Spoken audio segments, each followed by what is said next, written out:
L'invité éco du 17-20, Jean Lémarie, vous recevez le président de la Confédération nationale et de la Confédération européenne des buralistes. Bonsoir Pascal Montredon. Bonsoir. Demain à Paris, vous réunissez des centaines de buralistes pour votre congrès. Et en ce moment, c'est aussi le mois sans tabac. Plusieurs associations demandent aux buralistes de distribuer, comme les pharmaciens, ces petits kits pour aider les fumeurs à arrêter. Allez-vous le faire ? Si on nous le propose, oui, sans aucune arrière-pensée. Les fumeurs viennent chez nous très régulièrement. On est prêt l'année prochaine, puisque maintenant le coup est parti, si le ministère de la Santé le souhaite, de distribuer à notre tour ces kits, sans aucun problème. À partir du 1er janvier, les buralistes ne vendront plus que des paquets de cigarettes neutres. Vous avez lutté contre cette mesure. Est-ce que vous continuez ? La loi est passée. Et nous allons appliquer la loi, même si nous sommes particulièrement inquiets, parce que ce qu'il faut comprendre, c'est que derrière le paquet neutre, c'est toute la remise en question de notre organisation en interne, en tant que buraliste. C'est très simple. Le camion vient nous livrer la marchandise. On va ouvrir les cartons. Tous les produits vont se ressembler. Il va falloir les ranger dans nos rayonnages. D'abord dans la réserve. De la réserve, les amener derrière nous pour les présenter à notre clientèle. On va avoir une multiplication de risques d'erreur. On risque de se retrouver dans notre organisation à doubler le temps de travail pour faire exactement la même chose. Nous sommes inquiets parce que dans notre gestion au quotidien, ça va être une vraie difficulté. Vous nous parlez organisation, gestion, temps de travail. Et en face, on a toujours plus de 70 000 morts prématurés à cause du tabac. Est-ce que ce n'est pas le moment d'encourager ce genre d'initiative ? Alors, encourager ce genre d'initiative, oui, par rapport à de la prévention, comme le fait actuellement le ministère de la Santé avec le moins sans tabac. Mais chaque fois que l'on prend des décisions qui impactent le quotidien du buraliste, là je dis attention, danger. Ce n'est pas en faisant disparaître les buralistes qu'on va résoudre le problème du tabagisme. Moi, ce que je crois, et c'est d'ailleurs la proposition que nous faisons auprès du gouvernement, c'est qu'il faut nous accompagner par rapport à cette nouvelle mesure, parce que n'oublions pas que dès l'année prochaine, il arrive le paquet neutre avec toutes les difficultés qui vont être les nôtres en termes d'organisation. Il va y avoir une hausse de la fiscalité concernant le chiffre d'affaires des industriels du tabac. Il va y avoir une hausse du tabac à rouler. Et l'article 13, ce fameux article 13, où certains des produits que nous vendons depuis toujours risquent de disparaître. Donc cela fait quand même beaucoup de choses. Qu'est-ce qui va disparaître ? Mais certains noms peuvent à terme disparaître parce que ce seraient des noms qui seraient à tendance dans des marques de cigarettes. Dans des marques de cigarettes. Donc cela va faire beaucoup de choses pour notre organisation. Et nous, ce que nous demandons au pouvoir public, c'est un accompagnement en termes de modernisation. C'est toujours un filet de sécurité permettant quand même d'éviter le pire par rapport au différentiel de prix que nous avons toujours avec les pays qui nous entourent. Et puis une évolution de la remise qui sera la juste reconnaissance du fruit de notre travail. Est-ce que ce qui se passe en ce moment n'est pas l'occasion de changer, d'évoluer, de vous diversifier?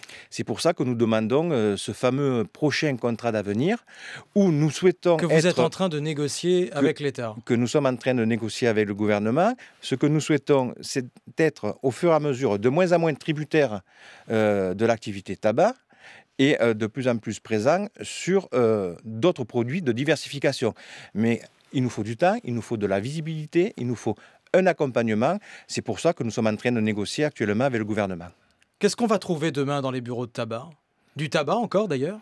Oui, dans les bureaux de tabac, on continuera à trouver du tabac parce qu'il faut bien que le tabac, qui est un produit dangereux, tout le monde le reconnaît, soit bien distribué d'une façon ou d'une autre.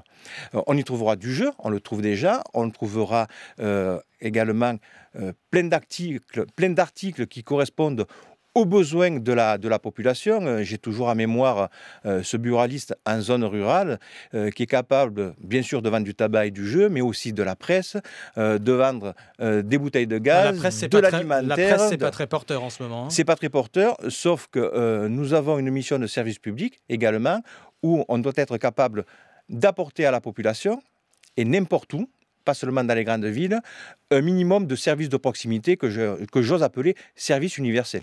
Vous venez de parler des jeux. Est-ce que vous voulez toujours empêcher la Française des Jeux de commercialiser ses jeux ailleurs que chez vous ? Empêcher, c'est un grand mot. Mais chaque fois que la Française des Jeux aura l'occasion, nous, ce que nous lui demandons, c'est d'être plutôt présente dans son réseau historique, puisque nous représentons quand même 75% de son chiffre d'affaires, plutôt que de tenter des incursions un petit peu hasardeuses dans d'autres réseaux. Est-ce que vous allez encore recevoir des aides financières de l'État comme ces dernières années? Ces aides-là diminuent chaque année un petit peu plus. Et notre objectif, c'est d'en sortir. Mais pour en sortir, il nous faut quand même une certaine visibilité et reconnaître à juste titre notre travail.